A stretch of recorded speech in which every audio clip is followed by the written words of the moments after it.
Why are we doing this video? Why are we doing this video? We're trying to spread awareness. Awareness of what? A virus. The most important virus. The deadliest virus. Deadliest virus, yeah.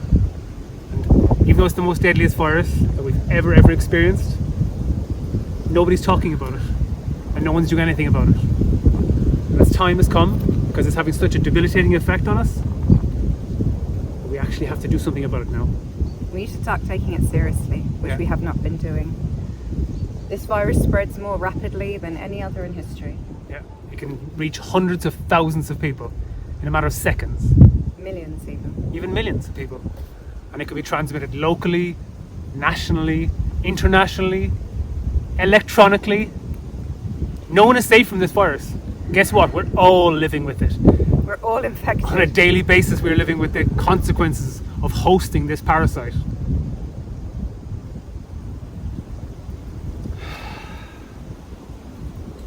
So what happens to us when we get infected by this virus? Well, we become completely irrational, delusional, we lose our minds.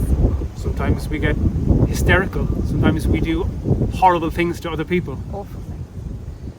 En masse and individually. Undoubtedly, this is the single most deadly virus that has caused the most carnage in our species' history. More lives have been lost and destroyed by this virus than any other contagion in the history of man. But yet, it remains completely hidden. In plain sight. And the thing is, the funny thing I suppose, if you can call it that, is that it masquerades as a cure for the very disease that it causes. And that's why it remains hidden under the radar and no one's doing anything about it. And no one's immune to it. And you can't even gain immunity. Very few people. Very few people in history have. It's time for all of us now to recognize it and to do something about it. What's the name of this virus? It's called fear. So what can we do about this virus? What can we do about fear? Is there a cure for it? A permanent cure?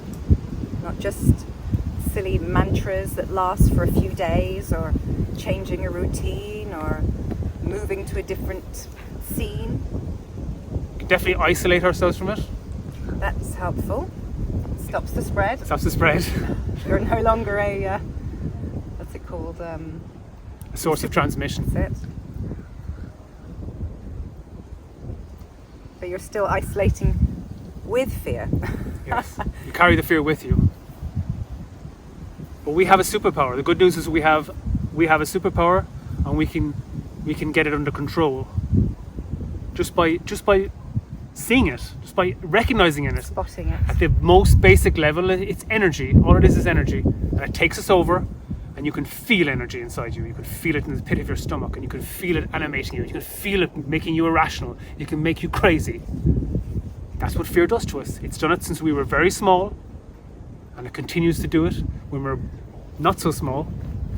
And it affects every aspect of our lives and every interaction we have with every other person. It forces you to do things you don't want to do. It compels you to hurt the people you love the most.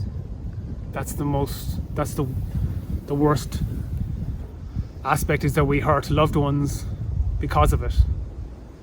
And we hurt ourselves. And we don't live our best life. We don't shine bright because we're so petrified. So we hide inside of our shell, and it literally chokes our light and stops us from becoming our best selves. We're here, isolated, in a different environment, away from our families. We came here, I suppose, to see that if we removed ourselves from the intensity of it. Society's cyclone or something. Yeah, that we would We're at the fringes. That we would maybe be able to get more of a hold on it. Because fear is so sneaky, you know. It's obvious in some ways that somebody might have irrational fears of spiders or of heights or germs or something. The problem is it's not only those kind of obvious the unobvious ones. It's the small little fears that creep in as background static noise that bridle us and chain us and keep us to... I mean, we've had to analyse our daily routine and see, well, what things do we do during the day that are motivated by fear? And if you actually really do look at the beginning, when you first become aware of fear and its power, you find that most of the things that you actually do during your day, the fuel behind it. It mightn't seem like, it might even seem like the smallest thing. Even just our routines. Yeah. Even just our simple routines, which we think keep us safe, that we've adopted, that this is the most optimum way to get through the day and do all the tasks and chores that we have to. So we follow the same circuit round and round again, thinking, well, this is a good thing. We've optimized our crap, our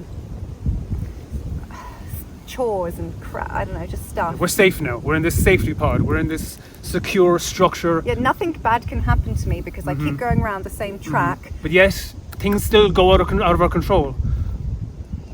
If we were in control of life, surely we would never be sad, we would never be sick, we would never be surprised, we would never be disappointed.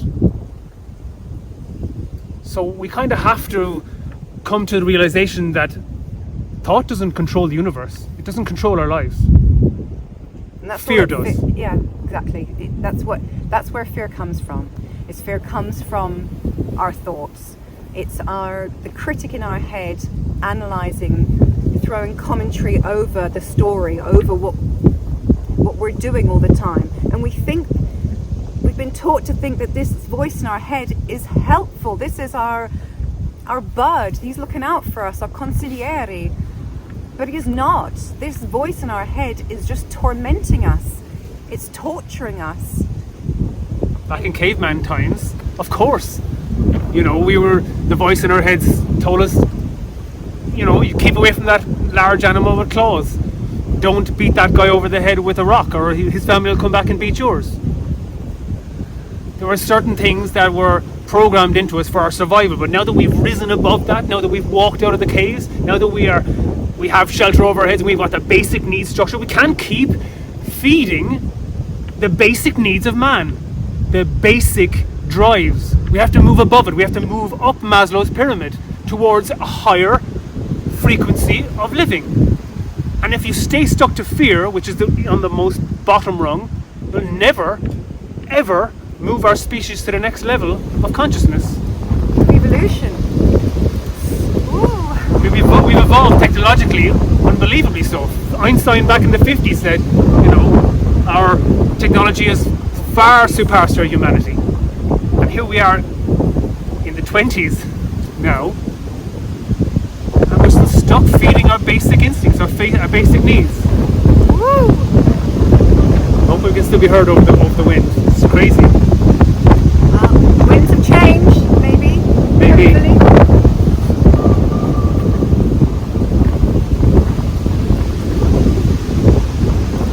It's time to take stock. It's time to rise above that which has been holding us back for so long, and holding each other down and holding each other back and stopping our next evolution. We can't just keep evolving technologically and then fumble with the technology because we don't have the consciousness or the awareness to realise what we should and shouldn't do with those amazing gifts that we have manifested.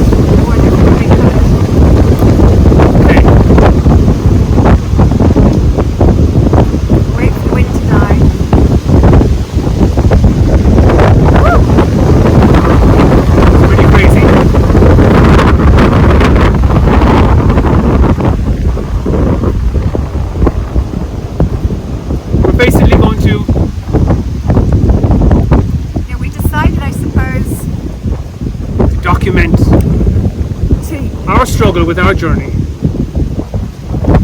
to form a community, a connection with other people.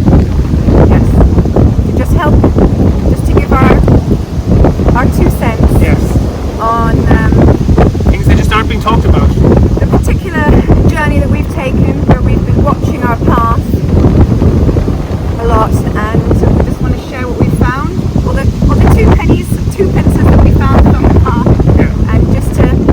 helped us be less anxious, to be less.